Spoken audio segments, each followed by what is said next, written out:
Good evening. My name is Harris, John Harris. For more than 20 years, I was the director of a small group home for children. Today, I want to tell you about Emma, about a 9-year-old girl who heard music where no one was playing it. You know what's strangest? She came to us on a Friday, the day when everyone was getting ready for the weekend, and I was just about to go home. And then she played something that didn't exist. Emma appeared in our home on November 3rd. I remember exactly, because that was the first day snow fell. Wet, sticky snow that melted immediately on the asphalt. The social worker brought her at 5 in the evening. A small girl with long red hair. It fell into her eyes, and she kept brushing it away, like swatting flies. She wore a yellow jacket, too big for her, probably from a thrift store. "This is Emma Taylor," said Mrs. Rodriguez, the social worker. 9 years old, mother in rehab, father unknown. I nodded. A familiar story. We had many like that. Emma was silent. She held a small backpack in her hands, blue, with a unicorn picture. The backpack was old, worn, but she held it like it was treasure. "Emma loves music," Mrs. Rodriguez added. "Her mother said she's special." Special. That word always meant problems, or talent, sometimes both together. I crouched down near Emma, looked into her eyes. They were green, like seawater on a sunny day. "Hi, Emma. I'm Mr. Harris. You'll live here while your mom gets better." She didn't answer, just nodded, barely noticeable. Mrs. Rodriguez left. Emma remained standing in the hallway, looking at the walls, at the pictures the children had drawn in art class, at the board with photos of our graduates, and then she tilted her head, as if listening to something. "What do you hear?" I asked. "Music," she said quietly, the first words all evening. I listened. Nothing. Just the noise of heating and distant voices of children from the kitchen. "What music?" "Old, sad. It's coming from there." Emma pointed toward the basement. There was nothing in the basement except old furniture and a piano. An old Yamaha piano that had been there for 5 years. Nobody played it. The keys had been lost before I even arrived. "There's no music there, sweetheart." Emma looked at me. In her eyes was such certainty that it made me uncomfortable. "There is. You just don't hear it." Emma slept peacefully the first night. I checked. We had a tradition. New children were always checked more often. Someone cries. Someone tries to run away. Someone just can't fall asleep in a strange bed. But Emma slept, quietly, breathing evenly, hand under her cheek, red hair spread across the pillow. In the morning, she woke up early, at 6 o'clock. I was just drinking coffee in the kitchen, reading morning reports, and I heard footsteps on the stairs, light, careful steps. Emma came down to the kitchen. She wore star-patterned pajamas, old but clean, hair braided. "Good morning," I said. "Good morning, Mr. Harris." Her voice was quiet, but clear, as if she carefully chose each word. "Want breakfast?" She nodded, sat at the table, looked out the window, where snow was still falling, in big, slow flakes. I put a bowl of oatmeal in front of her, added honey and berries. Emma ate slowly, small spoonfuls, as if savoring each piece. "Emma, do you really hear music?" She stopped eating, looked at me. "You don't believe me." "I want to understand." Emma put down her spoon, closed her eyes, listened. "It's quiet now. But last night they were playing a waltz there, a sad waltz. like someone was remembering someone who's gone. I felt cold. There really was an old piano in the basement, and indeed the previous owner of the house used to play it. Mrs. Harrison. She died 5 years ago. That's when we bought this house. Where else do you hear music? Everywhere. Emma opened her eyes again. In the rain, like drums. In the wind, like a flute. Even the refrigerator has a melody. Low humming. I listened and didn't know what to say. It was strange, but not scary. Emma didn't seem sick, just different. Want me to show you our house? She nodded. We walked through the corridors. I showed her the rooms, bedrooms for children, the playroom, the library. Emma walked beside me, looking carefully. But from time to time, she stopped, listened, as if catching sounds that only she could hear. Near the basement door, she stopped for a long time. It's loudest here, she said. Emma, there are only old things down there. And a piano. I shuddered. I hadn't told her about the piano. How do you know? I hear it. It's calling me. After lunch, other children came to us. Tony, Marcus, little Sophie.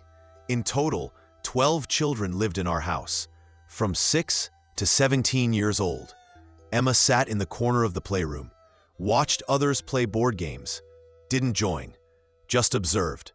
The new girl is weird, I heard Tony whisper. He was 14, a leader among the older children. Why weird? Asked Sophie. She's quiet all the time and stares at walls like she sees something there. I approached Emma. How are things? Do you like the other children? They're nice, she said, but noisy. Hard to focus on the music.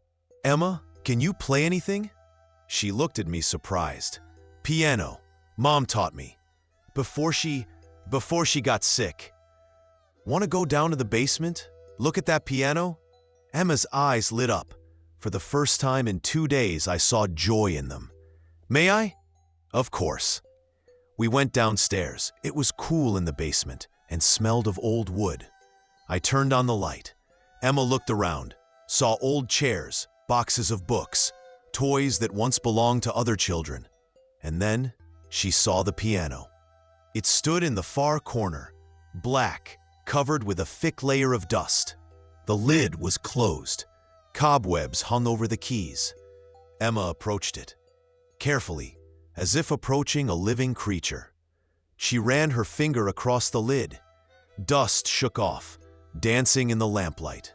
It's beautiful, she whispered. Emma, no one has played it for a long time. Maybe it's out of tune. She wasn't listening. She opened the lid. The keys were yellow with age. Some stuck. But Emma touched them as if touching precious stones. And then she pressed one key, C. The sound was dull, out of tune. But Emma smiled. It's just tired. We need to wake it up. And she began to play. I'll never forget that sound. The first notes Emma played. They weren't perfect. The piano was old, some keys stuck, others rang false. But when Emma's small fingers touched those yellowed keys, something happened. Something I still can't explain. She didn't play a song I knew. It wasn't Mozart or Beethoven. It wasn't even a children's melody. It was her own. Like she was having a conversation with the piano. Like she was asking it questions, and it was answering. The melody was simple at first. Just a few notes, repeated softly. But then it grew, became more complex, more alive. I stood there, watching her small back, her red hair falling forward as she leaned into the music. Her feet barely reached the pedals, but she played like she'd been doing it her whole life. Emma, I whispered. The melody changed, became sadder, like she was playing about loneliness, about missing someone, about being 9 years old and not understanding why mommy couldn't come home. I felt tears in my eyes. In 20 years of working with children, I'd heard many stories, but I'd never heard one told like this, without words, just pure emotion flowing through old keys. That's when I heard footsteps on the basement stairs. Tony came down first, then Marcus, then little Sophie, one by one. All the children in the house came down to listen. They stood quietly at the bottom of the stairs, watching Emma play. Nobody spoke. Even Tony, who usually had something to say about everything, just stood there with his mouth open. Emma played for 20 minutes, maybe longer. Time seemed to stop in that dusty basement. The only thing that existed was the music, and this small girl who somehow knew exactly what the old piano wanted to say. When she finally stopped, the silence was deafening. Emma opened her eyes, looked around, saw all of us standing there, staring at her. "Was I too loud?" she asked quietly. Sophie was the first to speak. "That was beautiful," she whispered. "How did you do that?" Tony asked. "I mean, how did you know what to play?" Emma looked confused. "I just listened. The piano told me what it wanted to say." "Pianos don't talk," Marcus said. He was always practical, always logical.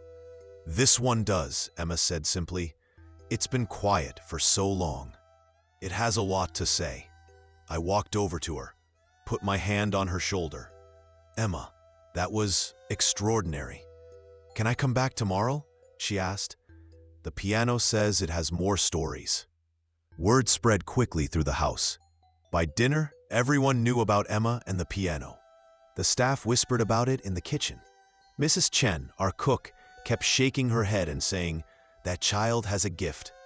But gifts can be complicated things, especially for children who've already lost so much. That night, I called Dr. Williams, our child psychologist, told him about Emma, about the music. "John," he said, "some children process trauma through art, music, drawing, writing. It's actually quite healthy. But she says the piano talks to her. Children have vivid imaginations, especially when they're dealing with abandonment issues. The piano might represent something stable in her life, something that won't leave her." Maybe he was right. Maybe it was just imagination. But I'd heard that music. I'd seen how it affected everyone who listened. The next morning, Emma was up before dawn. I found her sitting on the basement stairs at 5:30, still in her pajamas. "What are you doing, sweetheart?" "Waiting," she said. "It's impolite to wake someone up too early." "You're waiting for the piano?" She nodded solemnly. "It's sleeping, but it will wake up soon. It always wakes up when the sun comes through that little window." I looked where she pointed. There was a small basement window covered with years of dirt and grime. Just enough light seeped through to create a dim glow. "How do you know when it wakes up?" "It hums, very quietly, like people do when they're happy." I sat down next to her on the cold stairs. This 9-year-old girl, with her serious green eyes and her impossible knowledge of music. "Emma, can you tell me about your mom?" Her face changed.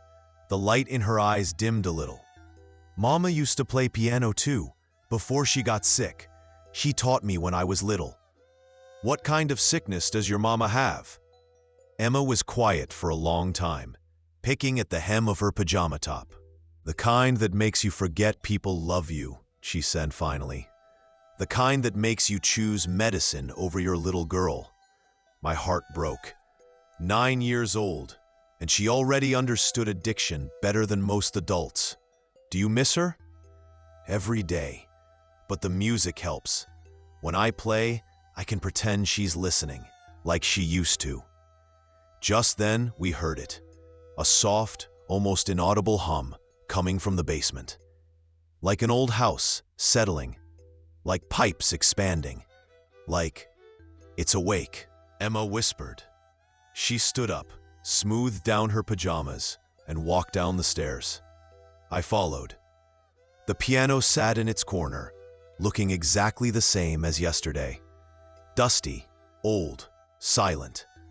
But Emma approached it like greeting an old friend.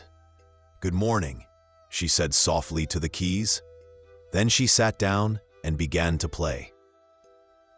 This time, the melody was different, lighter, like sunshine breaking through clouds, like hope finding its way into a broken heart. And for the first time since her mother left, Emma smiled while she played. Within a week, everything changed. The children started gathering in the basement every evening after homework, not to play or make noise, just to listen. Emma would sit at the piano, and they would sit on the old boxes and chairs, perfectly quiet. I'd never seen anything like it. Tony, who usually couldn't sit still for 5 minutes, would listen for an hour. Marcus, who preferred books to people, started bringing his homework downstairs. Even little Sophie, who was afraid of dark spaces, wasn't scared in the basement anymore. "It's like church," Sophie told me one day, "but better, because Emma plays what we feel inside." She was right. Each evening, Emma seemed to play exactly what the children needed to hear. When Tony was angry about a phone call that never came from his dad, the music was fierce and defiant. When Sophie had nightmares, the melodies were gentle and protective. When Marcus felt invisible, the piano sang songs that made him feel important. "How does she know?" I asked Dr. Williams during our weekly call. "Some people are emotional barometers," he said. "They feel what others feel. It's not supernatural, John. It's just rare." But watching Emma play, I wondered if rare was enough to explain it. The way she closed her eyes and seemed to disappear into the music. The way the old piano responded to her touch, sounding better each day, despite never being tuned. The changes weren't just emotional. They were practical too. Bedtimes became easier. The children who used to fight sleep now went to bed peacefully after Emma's evening concerts. Homework got done without arguments. Even mealtimes were quieter, more thoughtful. Mrs. Chen noticed it first. "Something's different about this place," she said, ladling soup into bowls. "It feels settled, like a house that's finally found its purpose." She was right. For years, our group home had felt like a waiting room. Children came and went. Everyone was always looking toward their next placement, their next family, their next life. But now, for the first time, it felt like home. The other staff members noticed too. Sarah, who worked the evening shift, said the children seemed less anxious.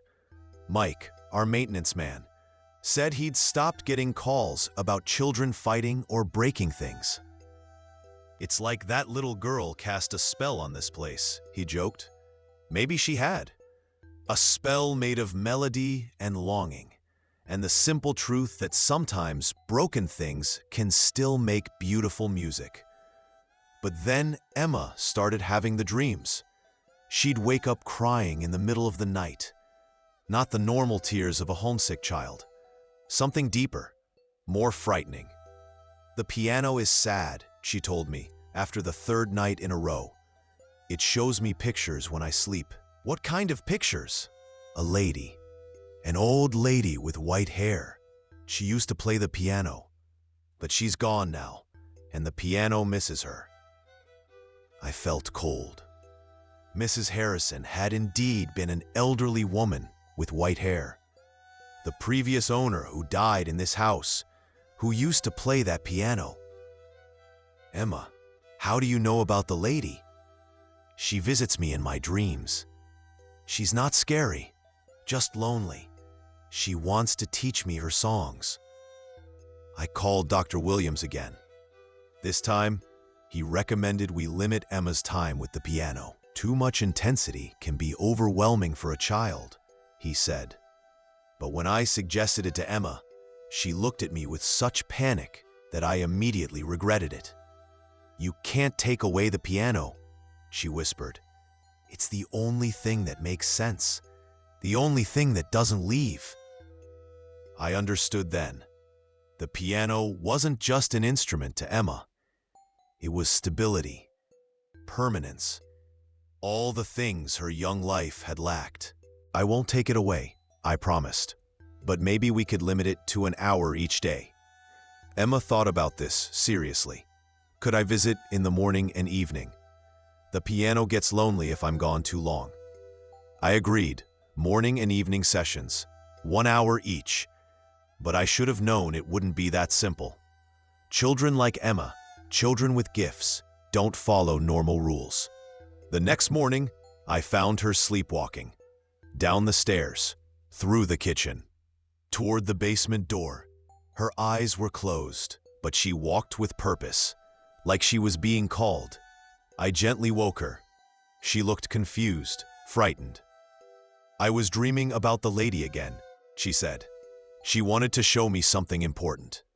That evening, I did something I'd never done before. I stayed in the basement during Emma's session, hidden behind a stack of boxes, watching.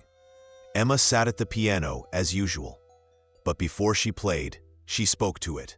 "Mrs. Harrison," she said quietly, "the man with the kind eyes says you used to live here. He says you're gone now, but I can feel you in the music." My breath caught. I'd never told Emma the previous owner's name. Emma began to play, but this time the melody was different, older, more complex, like classical music, but somehow personal, intimate. As she played, she spoke again. "I know you miss this place. I know you miss playing, but you can play through me if you want. I don't mind sharing." The music grew richer, more layered, like two people playing together, though Emma's hands were the only ones on the keys. "My mama's gone too," Emma continued, her fingers never stopping. "But not like you. She might come back, when she's better, when she remembers how to love me more than the medicine." The melody turned sad again, but not hopeless, like sadness mixed with understanding. "We can be lonely together," Emma whispered to the piano, "until our people come back, or until we learn to be okay without them." I wiped tears from my eyes. This 9-year-old girl was teaching a dead woman how to let go, and maybe learning the lesson herself. When the music stopped, Emma sat quietly for a moment. Then she patted the piano bench beside her. "Thank you for the lesson, Mrs. Harrison. Same time tomorrow?" The basement was silent, but somehow I felt like something had answered yes. 3 months passed. Spring came early that year. Emma had settled into our house like she'd always been there. The other children adored her, not just for her music, but for who she was. Gentle, wise beyond her years, the kind of child who listened more than she spoke. But I could see something building in her, a restlessness. During her piano sessions, she would sometimes stop mid-song and stare at the keys, like she was waiting for something. "Mrs. Harrison is getting ready to leave," she told me one morning. "Leave? Where?" "I don't know, but she's been teaching me all her favorite songs, like she's giving them to me to keep safe." That night, I called Emma's social worker. Mrs. Rodriguez had news. "Emma's mother completed the program," she said. "She's been clean for 60 days. She wants Emma back."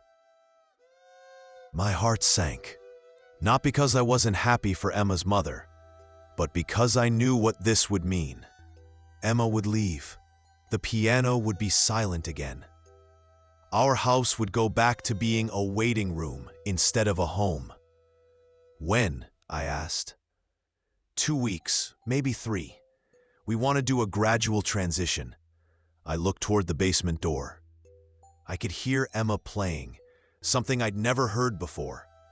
Complex and beautiful and sad. Does Emma know? Not yet.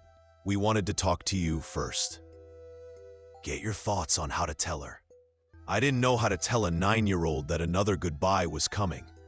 I decided to let Emma's music guide me.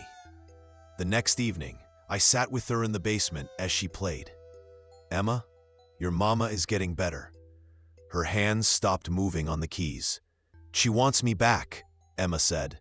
It wasn't a question. Yes. Are you happy? Emma was quiet for a long time. Her small fingers rested on the keys without pressing them. I want to be with Mama, she said finally. But I don't want to leave the piano, or you, or everyone here. I know, sweetheart. Mrs. Harrison understands. She had to leave her piano too when she died. But she says that's not the sad part. What's the sad part? The sad part is thinking the music dies with you. But it doesn't. Music lives on in the people who learn to hear it. Emma began playing again. The same melody I'd heard the night before. But now I understood what it was. A goodbye song. A song about ending one chapter and beginning another. She's been teaching me this song for weeks, Emma said, still playing. It's for saying goodbye without really saying goodbye. The melody was bittersweet, full of love and loss and hope all mixed together. Emma, you know you can always visit, right? You and your mama? The piano will still be here. I know, but it won't be the same. This place was special because I needed it to be special. When I don't need it anymore, it will go back to being just a house.